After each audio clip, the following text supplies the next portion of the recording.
All right, get ready to dive deep into crime in South Africa. But this time, we're zeroing in on the victims and what's being done to prevent these crimes. And get this, we've got a ton of sources.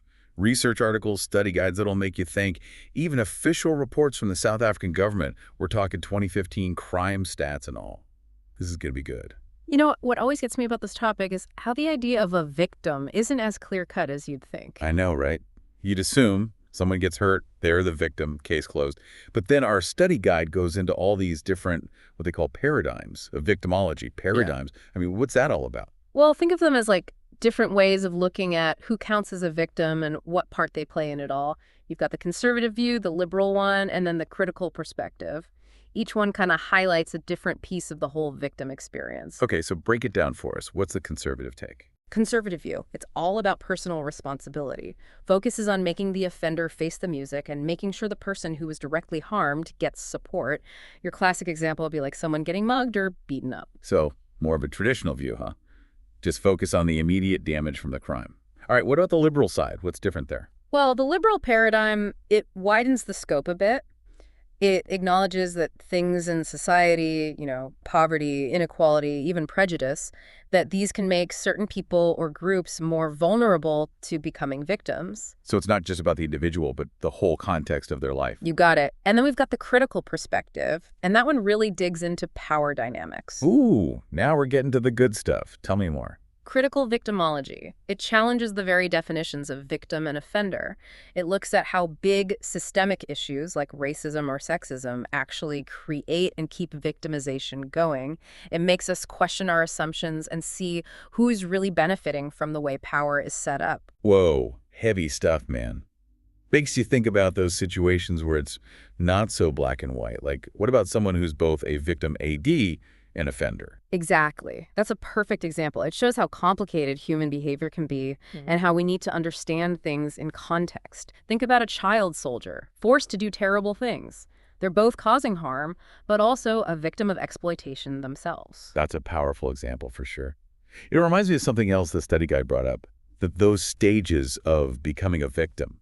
It's not just an instant thing, is it? Nope, not at all. There's a process people go through. First, the harmful event, right? Yeah. Then they got to realize that the harm was wrong, unjust. And then, this is key, they have to accept the label of victim.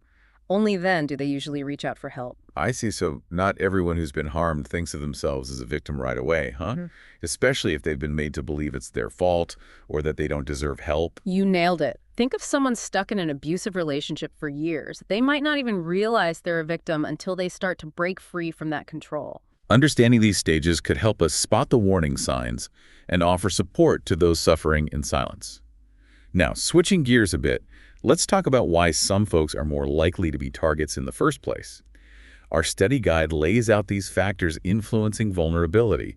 And man, it's quite a list. It's like a whole web of things, individual behaviors, social conditions, even stuff in the environment. The study guide breaks it down into 5 main categories, starting with what they call precipitating factors. Okay, precipitating factors. Yeah. Sounds like things the potential victim might do without realizing it that make them more vulnerable. Bingo! Think about someone, they've had a few too many drinks and they're stumbling around a bad part of town late at night. Their judgment's impaired, makes them an easy mark. Oh, or road rage. Getting out of your car to confront some jerk when you're heated, that's like waving a target on your back. Perfect example.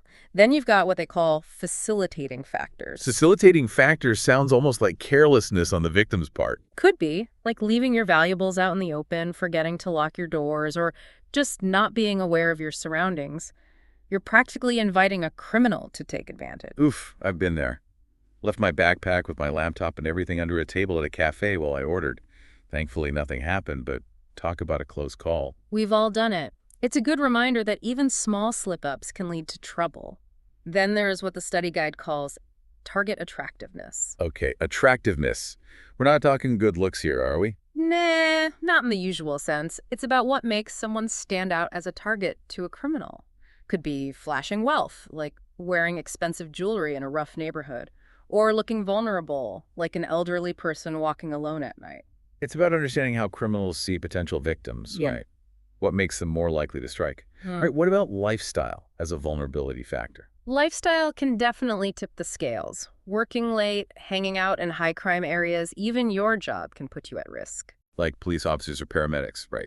Their jobs put them in dangerous situations all the time. I remember reading about a paramedic getting attacked on a call. It's a sad reality for those folks. And lastly, we've got what they call victim-offender interaction. That one's a bit more complex. So how does the interaction between victim and offender make someone more vulnerable? It's about understanding that those roles can change real quick during a conflict. A little argument can escalate into a violent mess. Highlights how important it is to know how to resolve conflict and when to just walk away. That reminds me, our study guide pointed out how a lot of murders involve people who knew each other. It's scary to think that violence often happens between people in relationships, families, friends, people you'd think you were safe with. It's a sobering thought for sure. Shows how important it is to be aware of those red flags in your relationships and get help if things start feeling dangerous. Okay, so we've covered some general stuff about vulnerability, but let's get specific. Who are the groups in South Africa that are most at risk? Our materials focus on children, women, and the elderly. These groups often have unique challenges and risks, and understanding their specific vulnerabilities is key to coming up with effective prevention and support. Children, man, it's always tough to think about them. They depend so much on adults for protection, yet they're so often the ones most vulnerable to abuse and exploitation. No doubt. The stats on child sexual abuse, bullying, the exploitation of street kids in South Africa, it's alarming. The research paints a pretty grim picture. Hard to even process sometimes.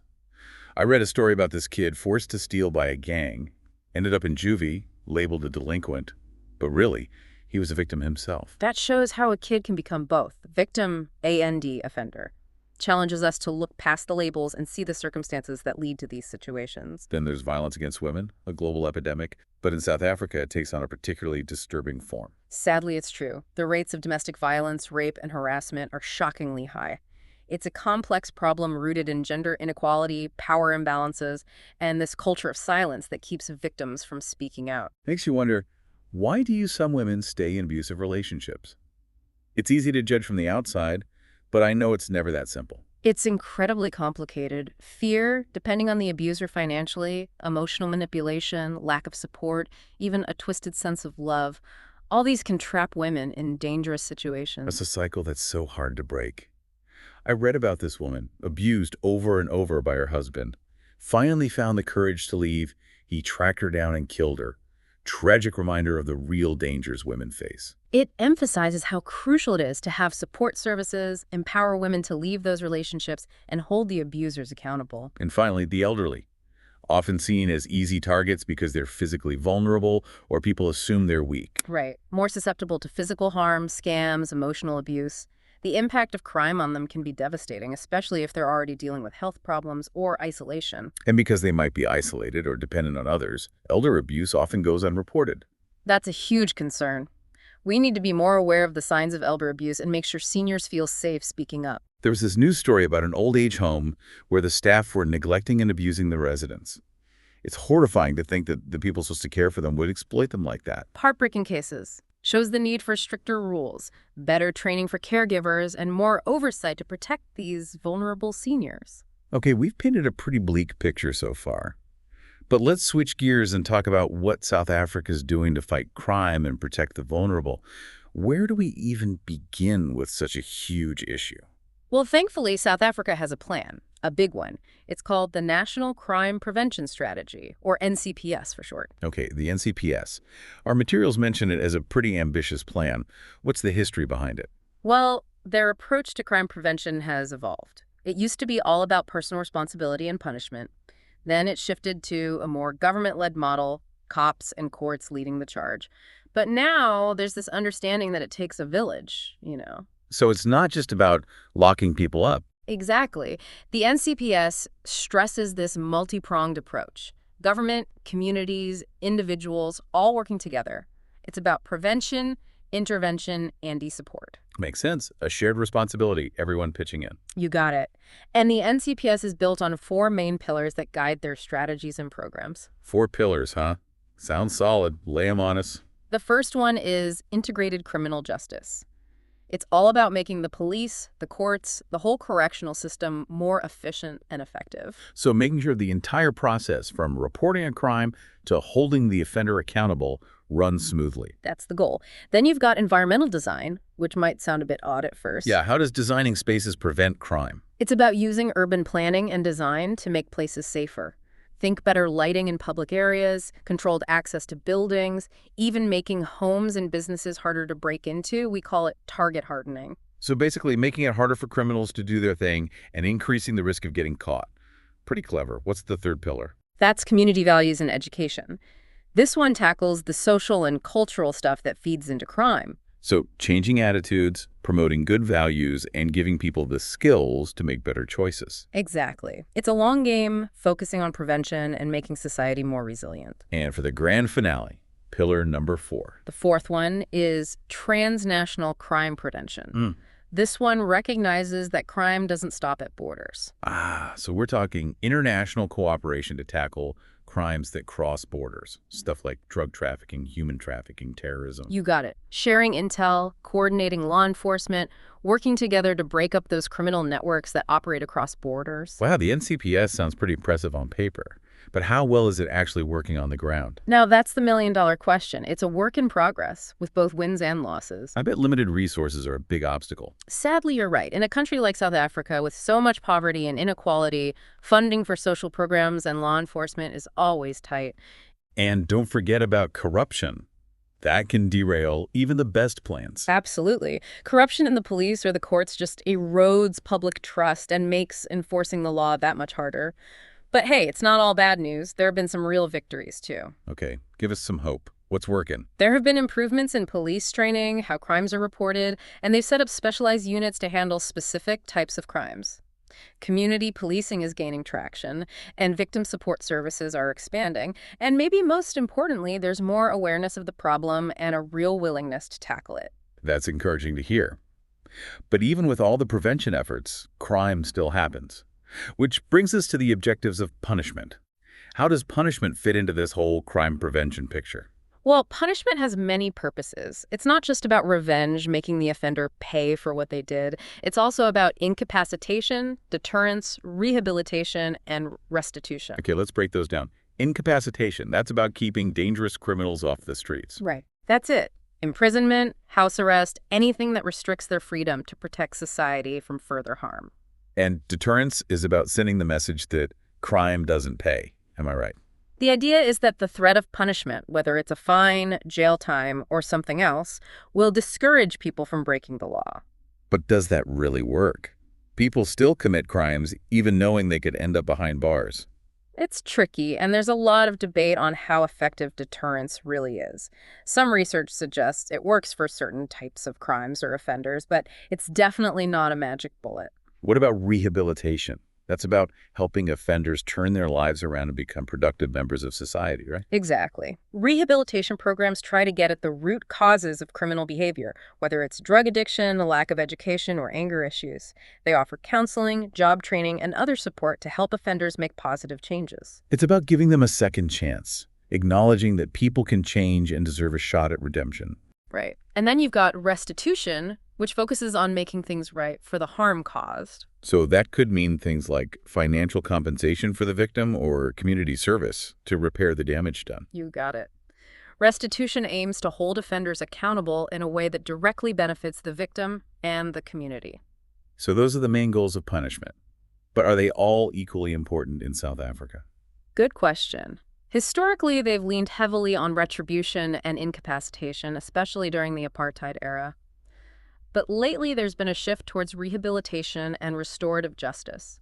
They're realizing that just locking people up doesn't solve the problem, and that investing in rehabilitation and reintegration is crucial for long-term safety and a healthy society. Sounds like a work in progress, trying to balance the need for accountability with the hope of breaking the cycle of crime. Absolutely. And there are dedicated people and organizations working hard to improve the system and create a more just and fair society. Which brings us back to the National Crime Prevention Strategy, the NCPS we talked about earlier. Remind us about this plan and how it aims to tackle crime from all angles. The NCPS is a big picture plan that gets how complicated crime is and how we need a multi-pronged approach. It emphasizes prevention, intervention, and support, and it's based on those four main pillars: integrated criminal justice, environmental design, community values and education, and transnational crime prevention. Okay, those pillars are coming back to me now. Let's dive back into them and see how they're being put into action. What are some specific initiatives and programs under each pillar? Now, that's where things get really interesting. Each pillar has a bunch of initiatives, and it's through those specific programs that the NCPS is making a real difference out there. Well, I'm all ears. Lead the way. Back again with our deep dive into crime in South Africa. Before we jump into those real-world examples, something's been bugging me. Oh, what's that? We've talked a lot about victims, the impact, all that, but how do we even define what is a crime? And what are some of the kind of hidden problems that come with being a victim? Our study guide really digs into these ripple effects of victimization. I think a lot of people just don't get that. Those are great questions. Basically, crime boils down to breaking the rules, the laws that society sets. It's something seen as harmful enough that there is a legal punishment attached. So it's not just about what feels wrong, it's about what's officially against the law. Right. And the problems that come with being a victim, they can be huge and long-lasting. We're talking physical injuries, emotional trauma that sticks with you, financial loss. Your whole life gets disrupted, relationships get damaged. It just goes on and on. Yeah, it's not just the incident itself. That trauma can stay with you for years, affecting every part of your life. Exactly. And then there's the fear of crime, which can be almost as bad as actually experiencing it. People get trapped in their homes, scared to go out, live their lives. Like a prison of fear. And sadly, criminals use that fear. They prey on people who are already scared. That's why we can't just focus on the crime itself. We got to address the fear and the trauma it leaves behind. We need a whole system. Good law enforcement, social services that actually help, communities getting involved, and a real commitment to fixing the problems that lead to crime in the first place. So it's about preventing crime, intervening when it happens, A&D supporting the victims, creating a system that protects everyone, holds offenders accountable. A&D helps communities become part of the solution. You got it. Building a safer, fairer world for everyone. This case is back to vulnerability. We talk about the general stuff, but are there specific traits that make someone more likely to be a victim? This study guide goes into this. It's pretty interesting. Yeah, research shows certain groups are statistically more likely to be targeted, and it comes down to things like how old they are, their gender, even where they live. Okay, so age. Are young people more vulnerable? I could see how that makes sense. They're out more, maybe taking more risks. You're right on the money. Young people, especially those 16 to 19-year-olds, they're the most likely to be victims of violent crime.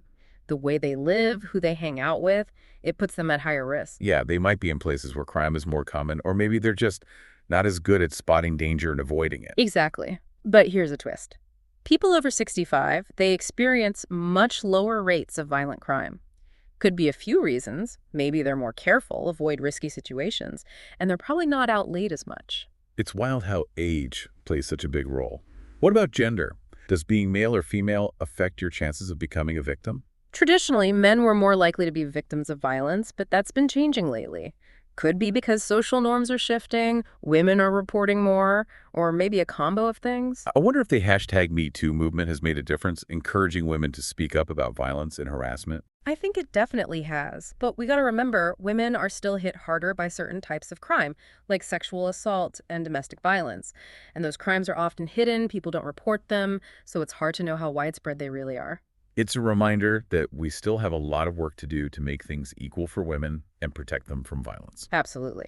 And speaking of certain types of crime, there's this thing called repeat victimization. Why are some people targeted over and over? Yeah, that's a good question. Is it just bad luck, or is there something more to it? A couple of explanations for that. One is what they call the flag explanation. The idea is that some people or places have something about them that makes them look like good targets for criminals. Like they're practically begging to be robbed. Exactly. Could be something as simple as a house on a corner lot, easier to break into, or a business with lousy security. Or even certain jobs, like taxi drivers, right? Yeah. Working late, carrying cash, it comes with the territory. Right. Then there's the boost explanation, which basically means success breeds more success, at least for criminals. If they get away with it once, they're more likely to try again, maybe even targeting the same victim or place. A vicious cycle, the more they get away with, the bolder they get. Exactly. Breaking that cycle is so important. Make it harder for them to do their thing, increase the risk of getting caught, and empower potential victims to protect themselves. Sending a clear message, crime won't be tolerated. You got it. Okay, back to those specific groups of victims. We covered kids and women, but what about the elderly? They face their own set of challenges and are especially vulnerable to certain crimes. I'm really interested in elder abuse. It's something I care a lot about. It's often hidden, hard to spot. What are some signs we should be looking out for? Important to remember, elder abuse can be physical, emotional, financial, even neglect. Some common signs are injuries that don't make sense, sudden changes in their behavior or how they handle money, withdrawal from social activities, and being scared or anxious around certain caregivers. It breaks my heart to think about it. They're often vulnerable, dependent on others, which makes them easy targets. That's why it's so important to be aware, learn the signs, and make sure seniors feel safe reporting abuse. What about how crime affects them? I imagine it's got to be harder for them to cope, physically and emotionally. You're right, the impact can be devastating. They might not have the resources to recover financially or emotionally, and their health can suffer, especially if they're already frail. It's like a double whammy. So what can we do to better protect them from crime and abuse? Prevention is key. Raise awareness, teach them about their rights and how to stay safe, and encourage them to report anything suspicious. We also need to make those support services stronger, offering counseling, legal help, and resources to help victims recover and rebuild their lives. Creating a safety net, both to prevent abuse and to help them if it does happen. Exactly, and giving them the power to speak up for themselves and seek help when they need it. Speaking of seeking help, let's talk about victim support in South Africa more broadly. What kind of services are available, and are they actually reaching everyone who needs them? South Africa has come a long way in developing victim support services in recent years. They've got these victim support centers all over the country, offering all kinds of help: emotional support, counseling, legal aid, and practical stuff like filing police reports and getting compensation. Sounds like a good start, but are these services actually accessible to everyone? I was thinking about folks in rural areas, people who don't speak English, or Afrikanans, or those who might be too scared to come forward because they're afraid of retaliation. You make a good point. While things have improved, there are still obstacles. We got to make sure these services are available to everyone, no matter where they live, what language they speak, or their situation. Need more outreach, cultural sensitivity, and build trust so people feel safe reporting crimes. So it's about creating a system where victims feel heard, supported, and empowered, regardless of who they are or what happened to them. You got it. Recognizing that every victim deserves justice and support. Okay, let's switch gears a bit and talk about the other side of the coin, the perpetrators. What are the goals of punishment in South Africa? We touched on this before, but I think it's worth exploring further. It's definitely complex, lots of different opinions out there. The goals of punishment have many layers and people debate them all the time. We're talking retribution, incapacitation, deterrence, rehabilitation, and restitution. All right, let's unpack those one by one. Retribution, that's the classic eye for an eye, making the offender pay for their crime, right? That's the basic idea, making sure the punishment fits the crime and that justice is served. But isn't there a risk of getting caught in a cycle of revenge? How do we balance wanting justice with wanting to prevent more harm? That's a critical question. Retribution is tricky. Some people say it just keeps the violence going and doesn't fix the problems that lead to crime. Others think it's a necessary part of the system, giving victims closure and reinforcing society's values. A tough balancing act for sure. What about incapacitation? That's about getting the offender away from society so they can't commit more crimes, right? Exactly. It could be prison, house arrest, basically anything that restricts their movement and keeps them from doing more harm. But what about when they get out? How do we make sure they don't just go back to their old ways and become dangerous again? That's where those other goals come in, especially rehabilitation and deterrence. We want to punish them for what they did, sure, but also make it less likely they'll commit crimes in the future. So it's not just about locking them up and forgetting about them. It's about fixing the problems that caused them to commit the crime in the first place. Right. Rehabilitation programs aim to give offenders the tools to turn their lives around, helping them make positive changes. Things like drug treatment, anger management, job training, and education. Giving them a second chance, Yeah, a shot at becoming productive members of society. exactly. And deterrence is all about discouraging future crime, both for the offender and for society as a whole. So the idea is that seeing the consequences of crime will make people less likely to commit crimes themselves. That's the hope, at least. But as we discussed earlier, whether deterrence really works is still up for debate. And last but not least, there's restitution, which is about making things right for the harm caused. Right on. This could mean paying money to the victim, doing community service, even apologizing or trying to reconcile.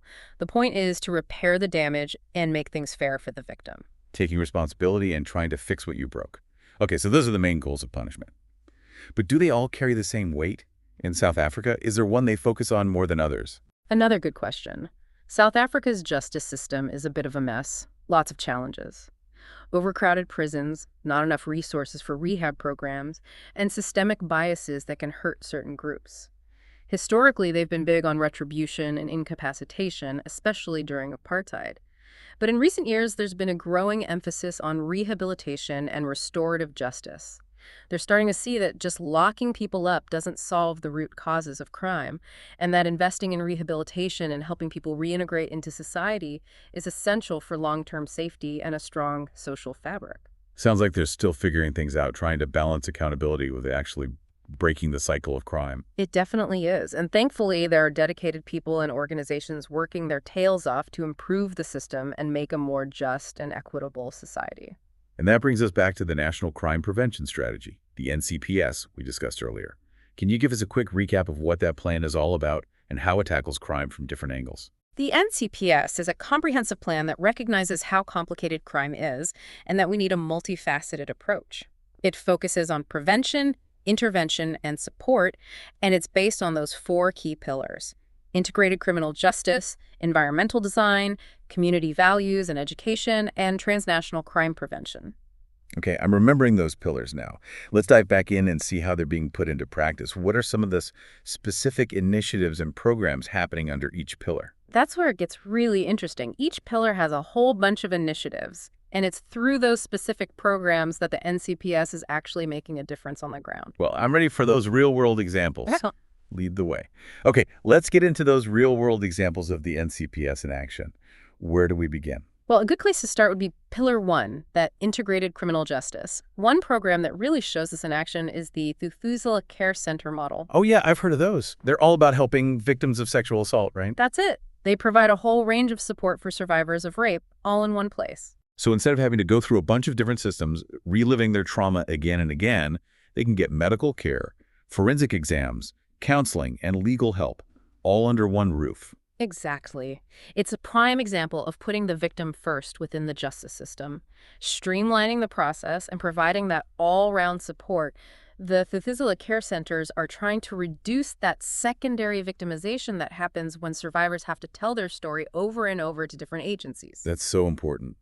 It's about treating victims with dignity and respect, acknowledging what they've been through, and making the process of seeking justice as easy and as supportive as possible. Absolutely. The Thuthuzela Care Center model is a powerful example of how South Africa is working to improve its response to sexual violence and provide better support for survivors. It's really encouraging to hear about these positive developments. Yeah.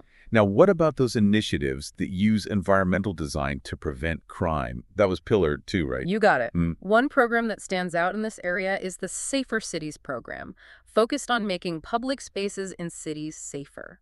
Right, so this is all about using design and urban planning to deter criminals. Things like better lighting, security cameras, and making sure there are clear lines of sight to discourage crime, right? Exactly.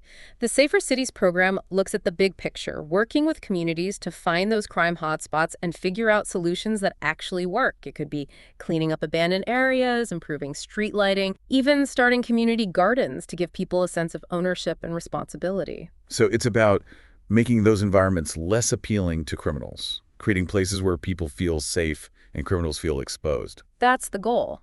Changing the physical environment can make it harder for criminals to operate and encourage that sense of community pride and watchfulness. It's a really proactive approach to crime prevention, and I can see how that could have a ripple effect throughout the community. Now, what about Pillar 3, that focus on community values and education? What's happening there? Oh, there are tons of programs aimed at changing attitudes and behaviors, especially among young people. One that's been super effective is a Love Life program. It's a national HIV prevention campaign, but it also tackles broader social issues, including crime and violence. So it's not just about HIV prevention, it's about giving young people the power to make healthier choices all around. Exactly. They use media, music, peer education, all sorts of things to promote good values, encourage responsible decisions, and give young people the knowledge and skills they need to deal with the challenges in their lives. Sounds like a really creative and engaging way to connect with young people, meeting them where they're at and using methods that they can relate to. It's been really successful in reaching young people and promoting positive social change. By tackling those underlying factors that lead to risky behavior, the Love Life program is helping to create a healthier, safer future for South Africa's youth. That's amazing to hear. And what about Pillar 4, transnational crime prevention? That's a massive undertaking, considering how globalized so many criminal activities have become. You're not wrong. But South Africa is actively involved in international collaborations to address cross-border crime. One example is their partnership with Interpol to fight human trafficking. Human trafficking is such a horrible crime, and it so often preys on vulnerable people, especially women and children. What are they doing to tackle it? Well, the partnership is all about information sharing, coordinating investigations, and making border controls tougher to disrupt those trafficking networks. They're also working to raise awareness about the signs of human trafficking and improve support for victims. It's a global issue that needs a global response, so it's good to see South Africa taking a leading role in these international efforts. I agree. By working together, we can make it much harder for these criminals to operate across borders and better protect those who are most vulnerable. Okay, so we've seen some impressive examples of crime prevention in action. But what about the rehabilitation side? How are they helping offenders change their lives and break free from that cycle of crime? What programs are making a real difference? Well, South Africa has a variety of programs within their correctional facilities aimed at rehabilitation. One that's been particularly successful is the restorative justice program. We touched on restorative justice earlier, right?